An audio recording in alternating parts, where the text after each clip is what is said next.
We're alive.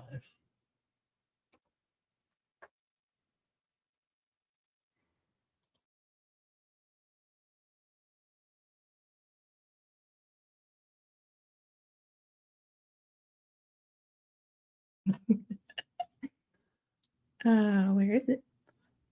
Oh, we're in. We're live. We're live. Hi, everybody. We're live. We're going to start this show here in a second. Yeah, we are. I got a big.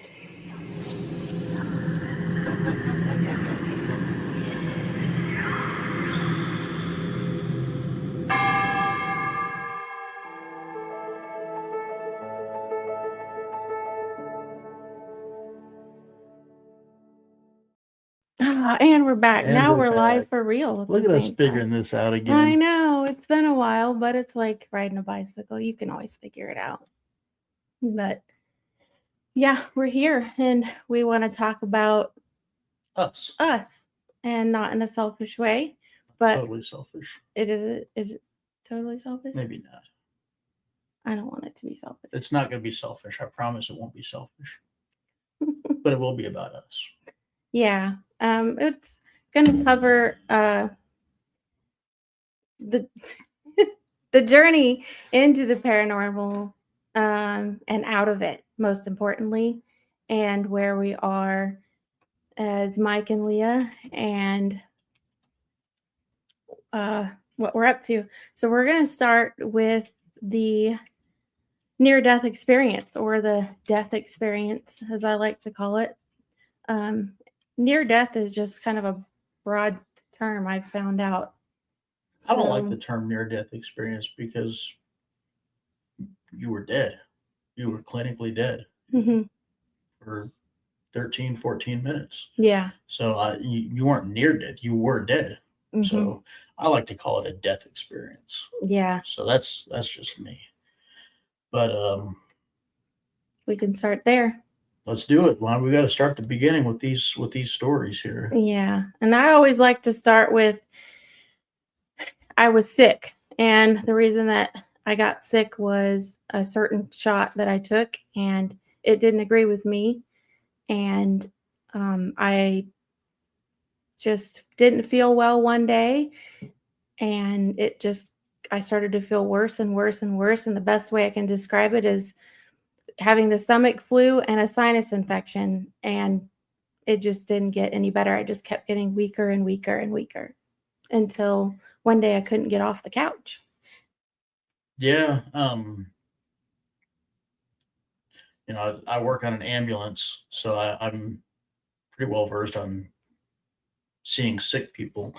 And not once did it occur to me how sick you were. I'm pretty good at hiding it, though. Yeah, I don't like to be sick. You played tough pretty good. So I came home from work, and when I noticed you on the couch and you couldn't get up, I knew that there was a serious problem. I knew that there was a problem. It wasn't a serious one yet. So after talking to you, and I asked the question, do you want to go to the hospital? I said yes. You said yes. And that's when I knew it was a serious problem. You never want to go to the hospital. Who wants to go to the hospital? No. So we had the two kids with us, and they were 5. This was 5 years ago. Yeah, 5 years ago this month. In April. So we had to call the ambulance. They show up and they start doing their thing. I'm being very critical because I work on an ambulance, so I know what's supposed to go on. They did a fine job in retrospect now. After years to really kind of dissect what they did. They did a fine job. So got to the hospital here in our town, and when I got there, you were sitting up in bed in pain. You were kind of sitting Indian style in pain, and you don't remember any of this. Nope. None of this. So you were sitting Indian style, saying that your stomach was hurting. And this isn't unusual for you. You've had stomach problems, GI problems for years. But I've never been to the hospital over them. No. So this is kind of what I was thinking it was GI problems. You asked me to help you go to the bathroom, so I walked you down there and walked back. They took you to CT, And they said, we think that you have a GI bleed, so we're going to transfer you to a larger hospital. Mm-hmm. Not a problem. This, I expected this. Our hospital here is pretty small, and anything notable usually gets transferred out. So ambulance picks you up and they take you to the next hospital. I've got some runnings arounds to do in town, getting the kids situated because they're still in school. And then I meet you there. I get to this hospital, I get checked in. The registration made the mistake of telling me what room they were putting you in. So if you're not familiar with how things happen in an ER, when an emergency occurs, there's an announcement over the intercom. It'll say what the emergency is and generally where. Well, this one, you had just got to the hospital. You weren't there 5 minutes, and you coded. And when somebody codes, that means their heart stops. That's called a code blue. Heart stop, no pulse, no breathing. So they announced it over the intercom. Code blue, room 21. I knew exactly what room she was in. So I went up there and I asked the registration gal, hey, what's going on? And she knew that she had messed up by telling me the room number. So she said that they're going to put me in a quiet room, which is code for out of the way of everybody else in case I happen to freak out because of what's going on, until a doctor can come and talk to me. Well, at this point, I know, this is not good. The just odds of somebody coming back from a code are slim, and I need to start calling some people. So I've got her parents that are coming up from about an hour away. I've got a person that I work with that's on his way up there to kind of help me digest the situation, because when you're going through an emergency like this, even though you know what's going on, you're not fully comprehending everything that's being told to you. So all these people get here, and all about the same time, within a minute or two. It's just kind of really odd timing, really good timing. So we're back there in this waiting room. God timing. So we're back there in this waiting room, and one of the doctors comes to talk to me. And no, I'm sorry, let me back up. We're in the waiting room, and a chaplain's assistant is trying to talk to me. And God bless her soul, she's just trying to be there for me. And I'm not hearing. I don't want anything to do with her right now. I just want to know how my wife is doing. So I told her, I said, hey, the only thing I want you to tell me right now is, does my wife have a pulse? Is she dead or is she alive? That's the only thing I want to know. So she said she would go and find out. She comes back with the doctor, and who starts to try to explain to me. And I said, no, does my wife have a pulse? That's the only thing I need to know right now. And she said, yes, she does. We got her back. Okay. So what they had described to me was, they think, there's GI bleeding. They're not sure why she coded. They're going to take her back to an emergency endoscopy, which is where they stick a camera down your throat, down your esophagus, and into your GI tract to see what's going on. They do this, and they think they found the bleed, and they think they fixed it. Not a problem. Awesome. So they take her up to the ICU, which is on the next floor up. And at that point, one of the doctors, Dr. Roop, came out and talked to me. And he said, I remember the look on his face, his eyes were real big, and he was very serious. He said, your wife's abdomen is distending so much, expanding, that it's putting pressure on her heart and lungs, and she can't breathe, and her heart can't pump. So we need to open her up in the ICU room and relieve this pressure. I said, Doc, the longer you talk to me, the less time you have with my wife. So get in there and do what you have to do. And it's from where we were having that conversation to your room was probably 30 feet.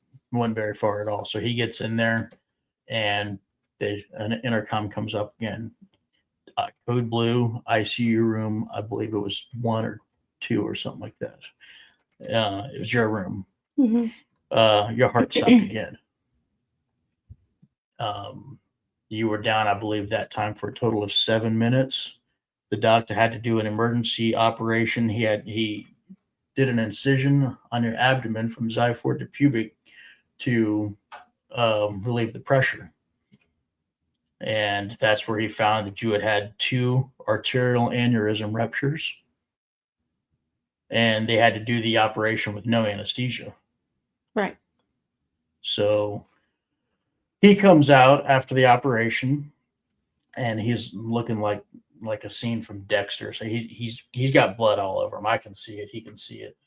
And he's talking to me. I said, "Hey, do I have a wife?" I had to ask this again, and he said yes, which is amazing because if you know medical, coming back from 1 code is a miracle. Coming back from 2 codes is almost unheard of.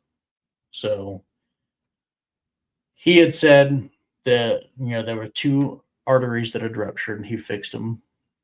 You were not out of the woods yet because between both codes, you were down for a total of 13 to 14 minutes. Mm-hmm. Your body temperature had dropped. They had put almost over 24 units of blood into you. You'd had an oil change 3 times over. Yeah. So the next 48 hours was going to be critical. Yeah. And I remember sitting in that room. We actually had a picture in that room. And I sat there for 3 days straight, didn't leave. I mean, they bring some food up. The nursing staff, he was amazing, by the way.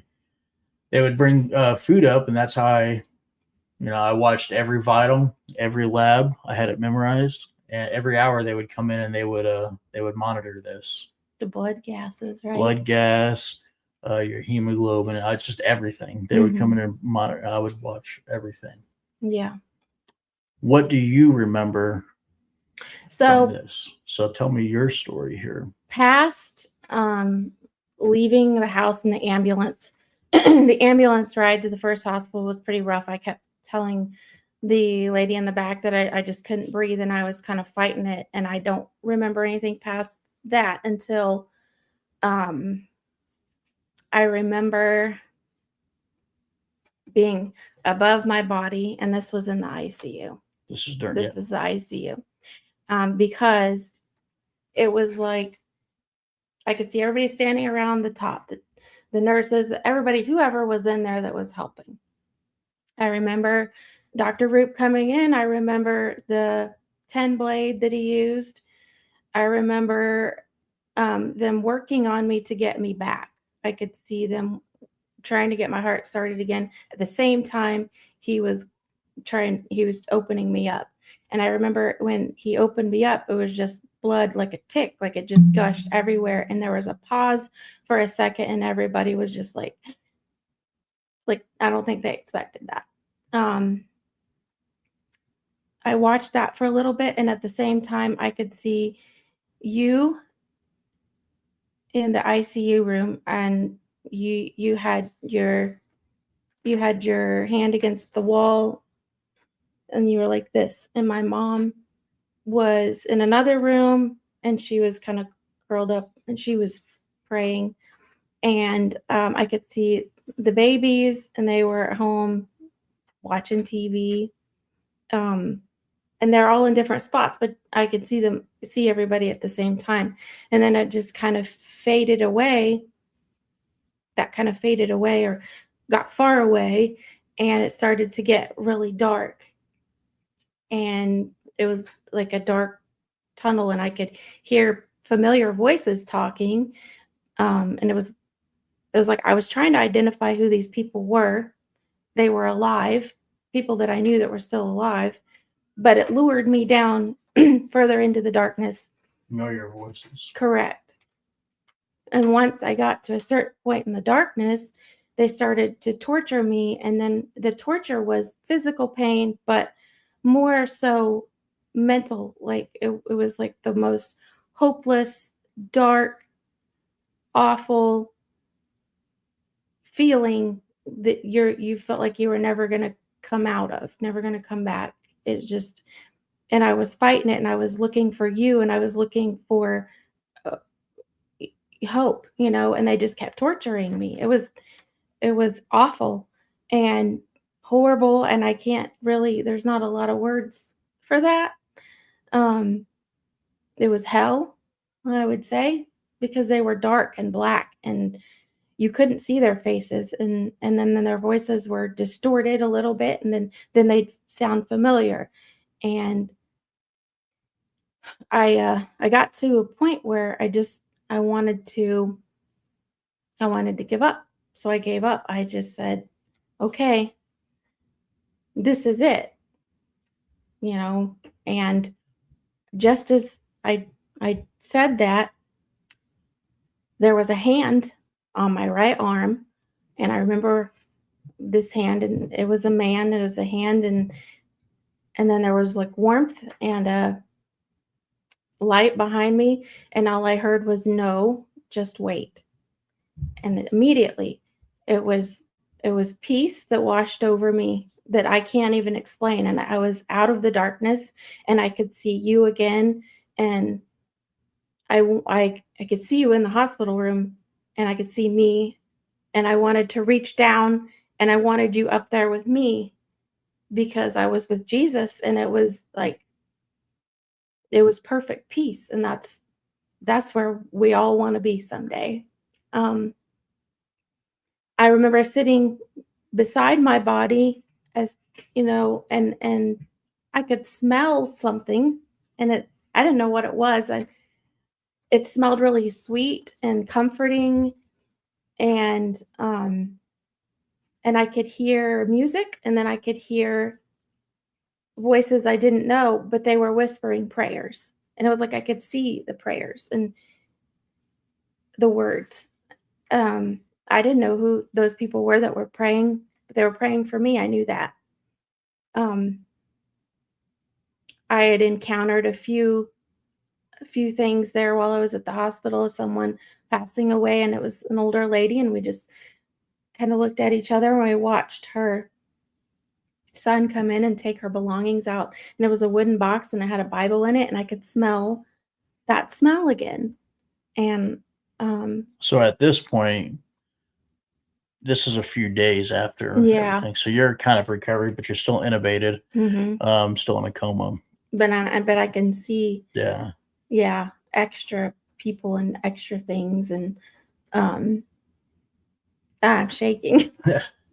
So she spends about 3 months in the hospital, and that's where she does all of her recovery. And it is not an easy recovery. Her abdomen is left open this whole time. But well, when I came to, the first thing I asked you was, did I die? Yeah, and you couldn't talk because you were still intubated, so you had to write it on a whiteboard, dry erase. Yeah.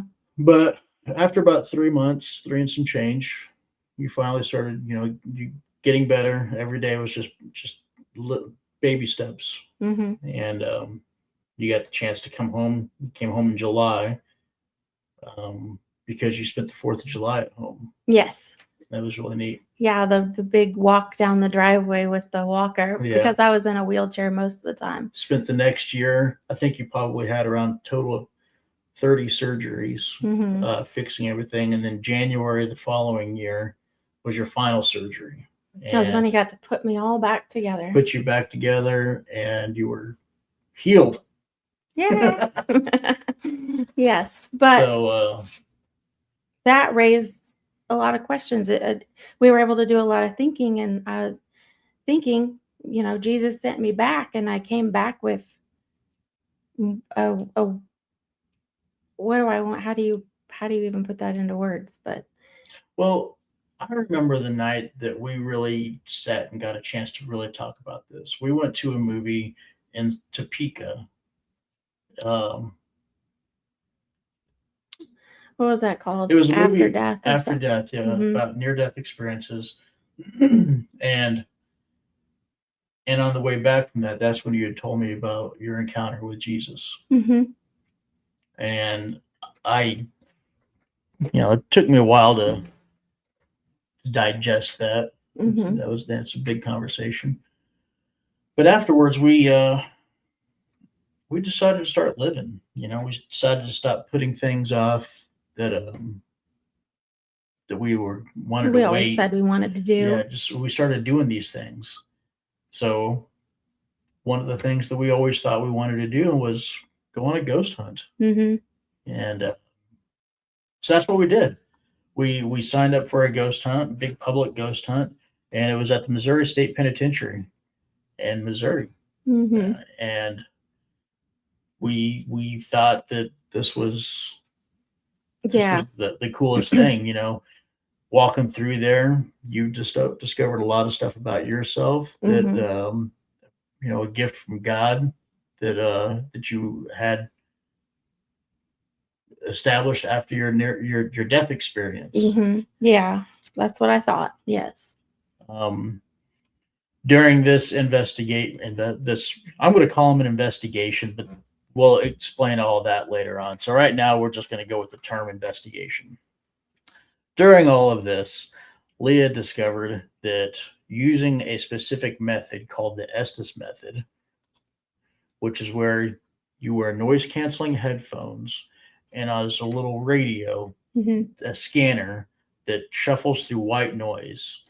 And doing this, you were able, It enhanced it everything. enhanced your ability to communicate with what we thought Mm-hmm.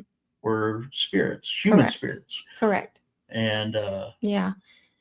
and the conversations that we were able to have were amazing. Yeah, they were just like we're talking details. now. Yeah, just as clear as we are now, but they were details that you could not know of what I'm asking because you can't even hear anything except for the white noise. Correct. That's all you could hear. And Yeah.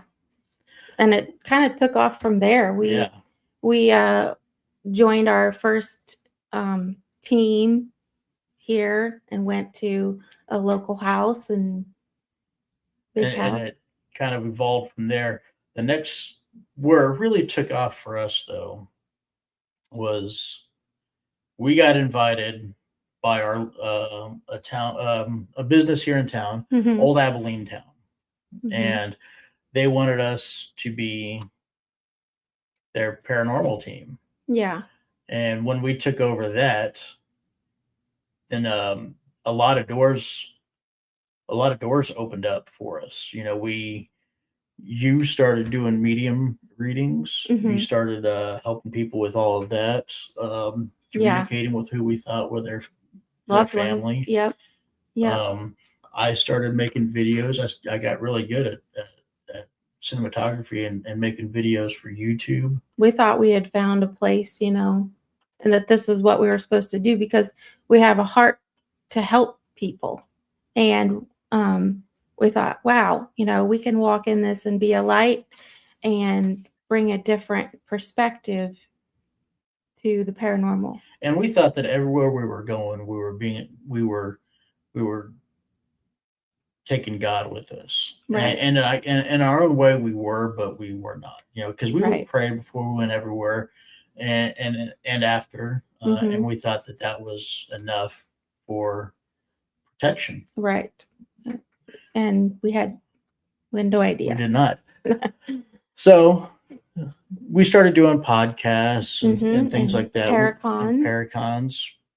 Yep. We actually got a chance to travel all over the Midwest. And We went Wisconsin, Indiana, Iowa, Missouri, Yep. Nebraska. Yep. We were all over the place. Yeah. And we were filming and investigating, and then we started to take on residential cases. Well, on one of our trips, we were introduced to Reiki. Mm-hmm. Yeah, one of the turning points there. Which was, I didn't know anything about it. I truly didn't either. I thought it was just sound meditation and just stuff like this. And it wasn't until much, much later on that we did our research to discover what it really is. Mm-hmm. And if I'd have known what it was at the time, I would have never have done it. Mm-hmm. But it was probably one of the catalysts that opened up a window for for the enemy to start affecting us. Because actually, now in retrospect, after that session, things really went downhill with friends, with goings on at locations.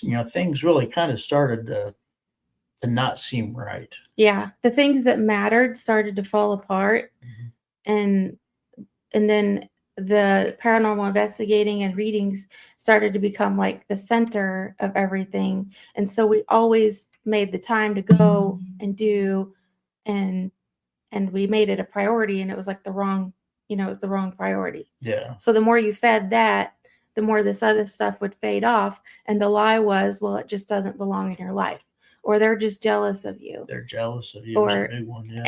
and that, that ruined friendships, and that ruined opportunities. And we were under a protective umbrella, but it was the wrong one. That's for sure. Yeah, wrong umbrella. We would suffer for our own stupidity is what we were doing. So then we got some opportunities. The next year, we got invited by the city of Atchison to represent them. They asked us to film a documentary of all of their locations. Now, if you've never heard of Atchison, that's like the paranormal center of the universe for Kansas. They have several haunted houses, and it was a big honor to us at the time to be asked by the city to do this. So now we're running, major paranormal investigations in a very popular town. At that same time, you were able to finish your book, which was a huge milestone for you. You'd been talking about it for a couple of years, and it took you about a year to write it. And you released it on Amazon, and you even got the doctor to write a foreword for you, which was pretty cool. Now, nothing in that book was a mistake. No. But it's not finished. So you're actually going to go back and finish that book this summer. Yes. Or this year, hopefully. This summer, I'm going to finish it. And revamp it 2.0. Yeah, because the story isn't finished. The truth is not in there, and we need to finish it with the truth. Yeah. So back to our trail here. Oh, yeah. After that trip, like we said, things kind of turned icky. Every location we went to, there was always something dark there. I started to pick up doing more reading, so I was like back to back doing that all the time. Plus, we were back to back doing investigations, plus residential cases. And so things were visiting us, and they were in our house and making themselves very apparent. And instead of me pushing it away, I thought that, they just needed my help. Because that's all I saw on TV. That's all I was told. I had no idea. I didn't even know what a medium was until after I died and came back. I didn't even know what it was. So I was, clueless. Let's put it out there. I was clueless. So we jumped into this world, head first, and we thought that we were helping people. Yeah. Yep. And the biggest turning point for us is through friends that we had established over the time of doing this, asked us to go and investigate a specific house here in Kansas, who is famously known as a demon house. We had zero intentions on going to this house. No, never. None. But like I said, I was lost trying to connect the dots, and I started to get visitations from this house that I'd never been to, in my house, in my bedroom. And it wasn't just at the house. I was at work. Yep. And while I was asleep, I would get touched. I mean, I was jolted down in bed. So we thought that whatever was at this house was reaching out to us for help. Yeah. Yeah. Anyway. So we decided to go to this house, and it's actually right here. It's the Garnett House Hotel in Garnett, Kansas. And this is where we encountered the most terrifying thing I could have, Yeah. this is where it started. This is where the veil was lifted Yeah. for me and for you. Yeah, everything that we encountered at all these locations were 100% real. None of it was ever faked. And at this house here, and that single night, I think on video, I counted like 13 objects throughout the night being thrown at us. Mm-hmm. And it was dark, it was ugly, it was evil, and it didn't like our Bible verses on our shirts. It didn't like, yes. But that was so child's play when you think about it, just And taunting you. After this house, nothing was ever the same. No. This is where I learned what spiritual warfare was. Mm-hmm. I always thought when something is affecting you, when a demon attacks you, it's it's like you see in the movies. Mm-hmm. But no, it attacks your the things that your you want to mind. expect in your mind and your heart, your money, your vehicles, your health. Shortly after this, the engine blew up in one of my cars, and after that was fixed, then the transmission blew up in a car. Mm-hmm. And then the boys' cars. And then in my kid's car, same thing. Car wrecks. And then you wound up back in the hospital. Yeah, totally drained. My blood count was back to where are you bleeding out at? Yeah. And, so it was like 2 iron infusions after that, and there's no explanation as to why that happened still. Yeah.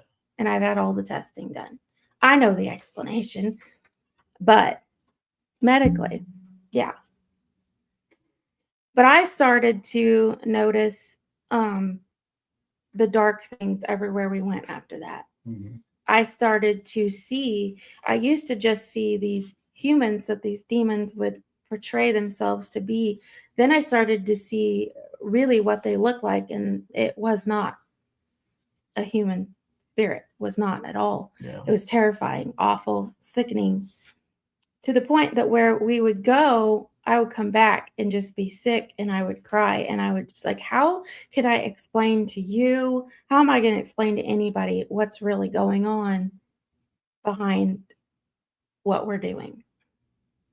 And then we went to an event after that, and at our first together demonic encounter that really kind of made us stop. And we talked to somebody who, when you look at their face, there was no soul in their eyes. And we had talked to this person before, and they were a fantastic person. In fact, we were a fan of them. Mm-hmm. Still are. I wish the best for this person. I love them. I don't know that they've ever, I don't know if it's gotten worse or better. We've not contacted each other since. Right. But that night, we were walking beside him, and I had thought that the toilet was overflowing. Mm-hmm. I thought the sewer was backing up. This was an old house. Yep. Because it was just the most putrid, rotten sewer smell. And when we walked away from this person, the smell was gone. Yeah. And we never, after they left that house, it was gone. That smell never came back. So it was crazy. Yeah. And we had talked to a friend who was in the field with us, who he's knowledgeable. He's very knowledgeable in all of this, and that's when he introduced the idea of being demonic oppression. Yeah. Which made a lot of sense. Yeah. So we weren't sure what to do after that, except for press forward harder with scripture and prayer. And so we made our platform really into, hey, you need to be. We started invoking the name of Jesus. Start discerning louder, spirits. Yeah. We started taking holy water. Mm-hmm. And we really thought we were. Man, I thought we were going into these places. I thought we were doing something amazing. No. They just laughed at us. And yeah, well, and then we went. Then after that, we were asked to go to a location where, we were going to help, or we were going to show their family around, right, and do like an investigation. Mm-hmm. And as soon as we walked in there, I got sick. You got sick. You Just were nauseous, so sick. a headache, Mm-hmm. and we had to leave. Yep. You know, And I can usually press through, but I knew that we couldn't do that. Yeah. That was wrong. And so we left at 1:00 in the morning and drove home because we were not going to do that. We didn't make it all the way home. We had to pull over at a gas station and sleep because it was about 4 or 5 hours away. And we started to ask, why are we doing this? And then we went to Missouri. Then we went to a place in Missouri, and this was the last place that we ever went. During the course of a 2-night investigation. Well, the first night we were, getting ready to get started, and this music would start playing from a like a Halloween prop, but it would do it on command. And that's what these things like to do. They like to give you just a little taste to suck you in, to get you addicted, to be like, oh man, I'm doing something. I'm really establishing something here. Right. And then later on that night, I started to push a little bit as far as like praying, saying scripture.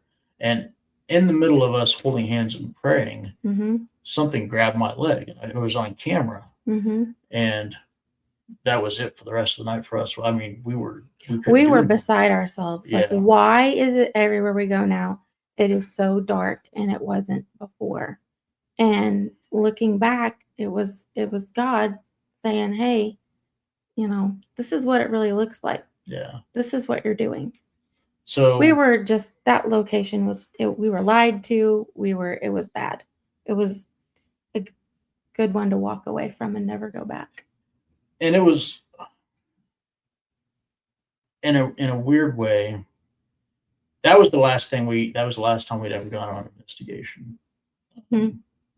We gave away all of our stuff. We shut down doing anything. And we walked away. Yeah. And we, literally walked right into church. Oh, yeah. I mean, thousands of dollars worth of equipment was just given away. I don't want any of it.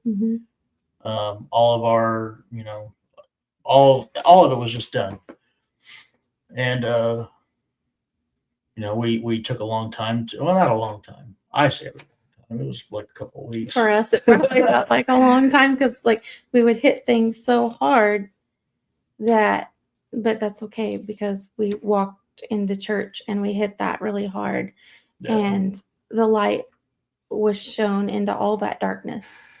And God brought us to, this is all demonic. This is all wrong. Yes. But we want to tell you that it's real. 100%. I don't dispute everything that we experienced was real. The noises, the voices, the shadows, the objects moving, all of it was 100% real.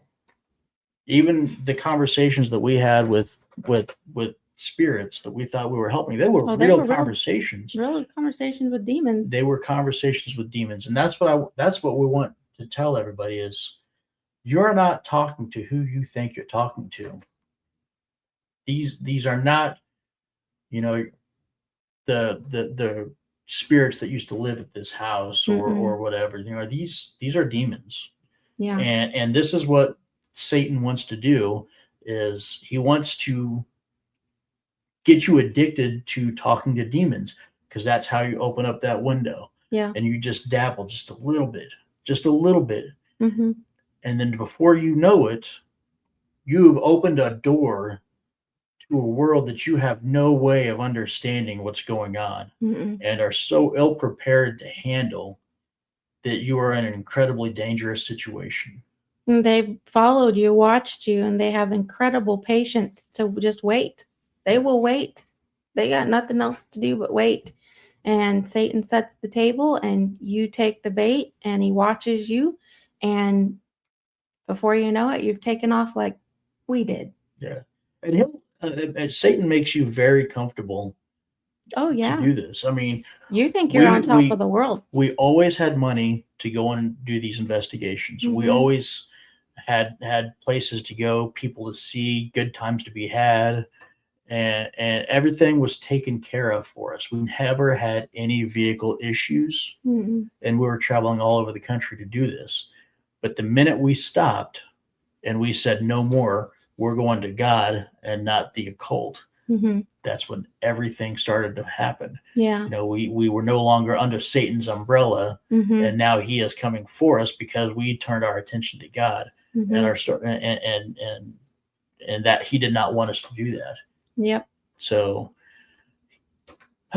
Yeah. it's a lot. It's so much. As soon as I had walked into this church, into the Orthodox church, the incense, the smell of incense was the smell that I smelled while I was dead. The prayers that I heard were the prayers of the saints. I didn't know who they were, but I'm getting to know them now. And there's no going back for me. It's been, you know, we've been doing this been in the Orthodox Church since September, Mm-hmm. and it's been such a beautiful journey, for not just us but our kids too. Yes. It's been a life-changing journey, and It's like what it really means to live for yes. Christ. So Healing, salvation. that's The answers to all those questions that my friends who are still in the paranormal, the answers are there. They're in the church. Yeah. The life after death, the explanation of why things move, why you can see them. This is Satan's world right now. So yeah, the little demons are out and about, and it's nice to have the truth. And it was nice to walk in somewhere where I can talk about this and tell my story and our story, and you're not pushed away. You know, it's the supernatural is a normal talk. Yeah. In the Orthodox Church. So this is our new mission. Is I want to get you out of the paranormal. I want you to experience life. There's life. There's out of it. Out of death. Mm-hmm. There's life out of the paranormal. It's real. The paranormal is real. Ghosts. Yeah. It's real, but it's not what you think it is. No, it's not. You know, all the occults, all of the witchcraft, all of the, you know, it's real. Don't play with it. No. It's dangerous. And this is what we're going to start talking about from now on. Just, you know, different conversations of the occult and paranormal, and coming out of it, most importantly. Yes. You know, it's all going to have a message of leaving the paranormal. We never. Everybody that we had met in the paranormal had such incredible gifts and passion for stuff. Yeah. Use that on the outside. Use it for God. You have gifts. You have talents. But you're using them in the wrong direction, because there is a whole world out there that you can use it, and you're not going to lose anything. In fact, what you're going to lose is the world, and you're going to gain, eternity. Yeah. And so if you guys have questions, we're going to be wrapping this up here in the next couple of minutes. Ask us questions. We're here to talk. Shoot us messages. You know, if you don't want to ask questions here like this, shoot us some private messages, and we'll more than happy to have a conversation. We're not ashamed of anything that we did in the past, because it's what we do in the past that defined us today. Had we never gone on a paranormal investigations and done that, I don't know that we ever would have found ourselves in the Orthodox Church. Right. Met the people that we have, and have the kind of faith that we have, most importantly. So all of your trials and tribulations and your trip ups along the way, they all mean something. They can be used for God's glory. Yes. So don't be ashamed of those. I'm not ashamed of it. And I'll talk to anybody about the paranormal that wants to that's curious. If you just want to know what my story is, your story, Mhm. our story. Yeah, our story. Well, Yeah. do we think good things happen in the paranormal at all, That's a good question, son.